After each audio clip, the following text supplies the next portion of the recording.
today too with the insightful talk from Mr. Chip Perczewski. And now it's my pleasure to introduce our second speaker of the day, Mr. Ron from Hyper Plane. And now the stage is yours.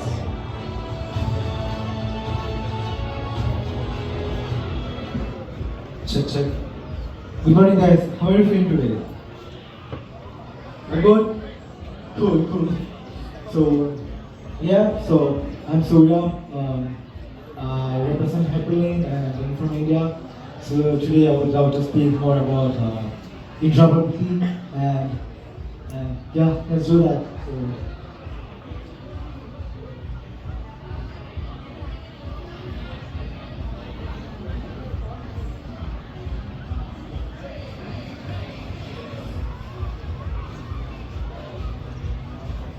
is it working?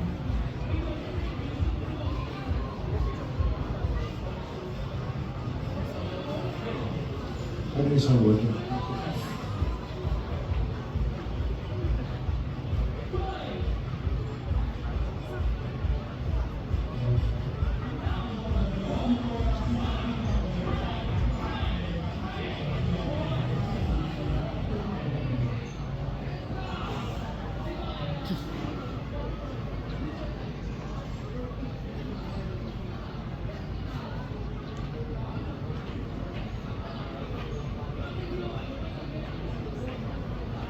Okay, so I'll just start. So, so let's talk about interoperability. So today I'll be speaking more about on topic like permissionless interoperability, right? So what do you mean by permissionless? So it's an ability of a protocol to be accessible by every other people, right? So it's not like you are discriminative and only allowing access to certain couple of people rather than making it very accessible for everyone. For example, I would say internet is very highly. So before that, I would like to say about interoperability. So interoperable. So what is that? So we would love to explain.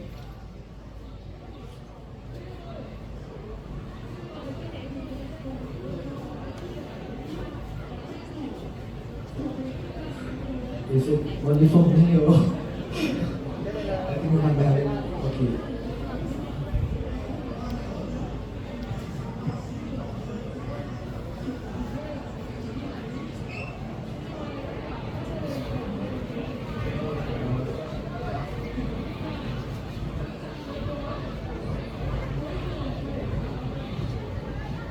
So, interoperability. So it's the ability to like communicate with different protocols. So let's say internet is very highly interoperable because we know that it shares a common protocol which gives access to every other to everyone in quite permissions way. Let's say, for example, HTTP or TCP. So these couple shared protocols give access to everyone. So just like that, we wanna. So yeah, so we have the internet computers first. So back in days, and at that time, what happened? So we were able to get we just got this blockchains and assets back then, and then later what happened? We had Ethereum where we can write the smart contracts. And then what happened is that we faced at a certain number of time we faced gas is way too high. So one of the main issue which we faced at this time is that like onboarding of people. So one of the main reasons is that like the UX was very bad and people were not able to get and use this and so yeah. So as I was saying that like it's a ability to share information across the blockchain networks and so also the ability to read between like a couple of different blockchains as well. So the goal is to create a decentralized network, not limited to one blockchain, but rather scale to multiple blockchains and multiple rollups, so that it's easy to access.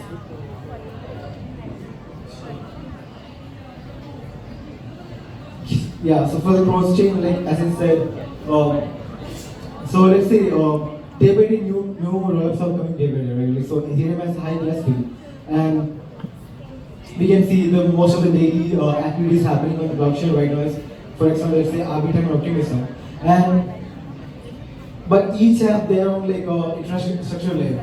So let's say if you want to make them like interoperable at the very base layer, it is very hard for them to like do that. And even we can see, so day by day, because of the development, technology development, we can see thousands of rollups deployed every month, and these rollups have different infrastructure layer, which makes it like very hard to communicate with each other. So rollups, so some of the, also you can see that like, there are multiple application layers, DA layers, and the consensus layers. So each rollups work on specific needs, which they need, and maybe for a specific use case, which makes them like very hard to like compatible with each other. So yeah, like so the benefits like maybe like easy asset transfers and value transfers, and we can make the UX very better as well. And instead of using multiple wallets and multiple private keys each time, we can choose to use one single wallet and make it very so as she was saying before, like we can use account abstractions as well and to make it more accessible for everyone. Next one.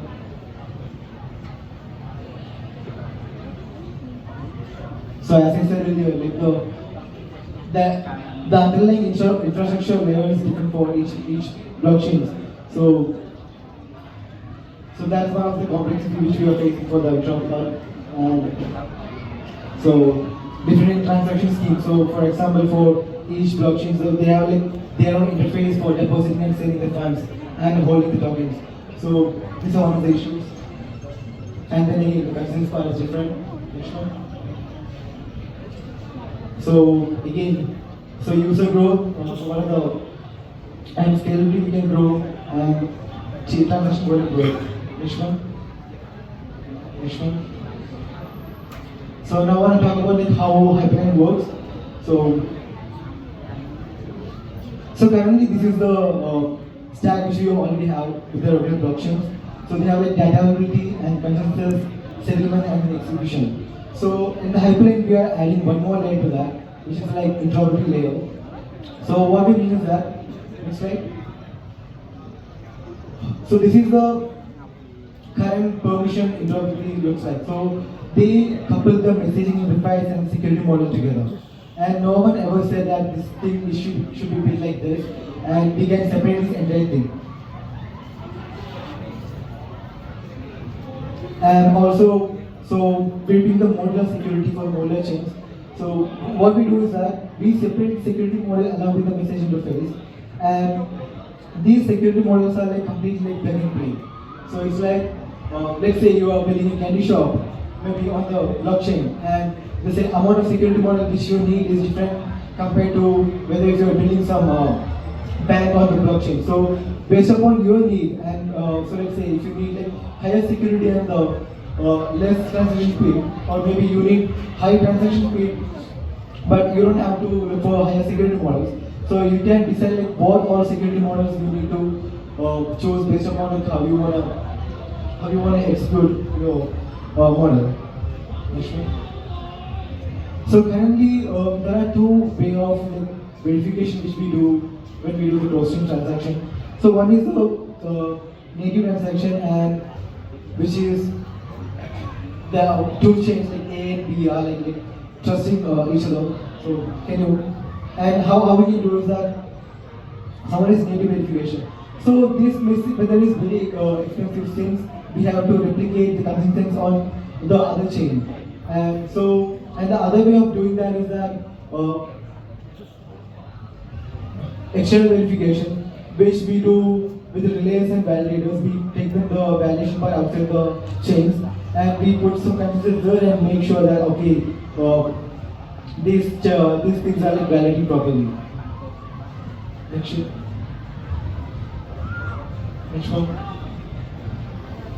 Next one. So now I'll explain how the architecture of Hyperline works. So let's say we have like two chains, chain A and B, and we have a contract called like mailbox contract on both of chains.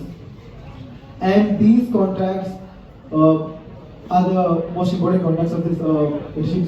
So whenever a contact or a sends a message, the mailbox takes the message and it is just validate the message is being validated by the relays as well. And we have a couple of users called watchtowers. So the main purpose of these watchtowers is to find the vulnerabilities and the attack vectors. If any exploit is happening on the message side, and so the relay is been always trying to wait for some message to come to the mailbox. So it will keep searching for the mailbox whether any new messages are coming or not. So whenever a new message is coming to the mailbox, so the relay takes that and it passes to the chain B. And so from there on the chain B, we have the ISMs, which we call earlier, so security models.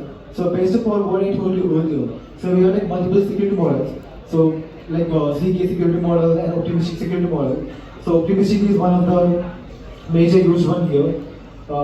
So the security model checks whether it passes certain number of validations, and only after the security model confirms it, we can get the data on the receiving chain. So that was the architecture work.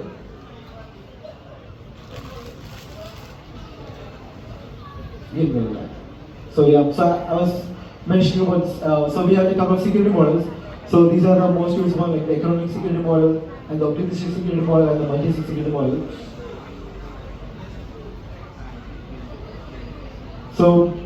So regular bridging you can see it's like an Omni bridge. So the one of the main issue for the Omni bridge is that we only need to attack this one bridge, right? Like we don't have to attack multiple bridges. So if the one bridge this is sacrificed, then the whole funds are gone. So for that we have modular bridging. So let's say we have two assets, we can have separate bridges for each asset. So let's say if I have to transfer some specific token to a specific contract, I can choose a specific bridge. I can create my own specific bridge with a specific security model. So it's like the whole path is completely modular, and you can choose how your asset needs to be transferred and in what way your asset needs to be transferred. So the use case is interchain swaps and interchain accounts, and like I said, interchain oracles and interchain margins. Next one. So the end game. So what are the things we can use this modular bridging in the future is that interchain dollar networking and also the relay services, security model marketplace. So as I said earlier, so we have multiple security. So one of the part which I'm more interested is that in security model marketplace. So let's say, so the day by day the use cases are getting and new adoptions are coming, and the community can really build their own security model based on what they need, and they can put that in the marketplace where they can sell that particular security models. So it's like an NFT marketplace, but you'll get a couple of security models, and you can choose these security models to based upon your need and your dApp's infrastructure. And again, the initial index. So yeah, so if you want to read more about Hyperlane and if you want to build more about it, you can check the website. And thank you for the session. Yeah.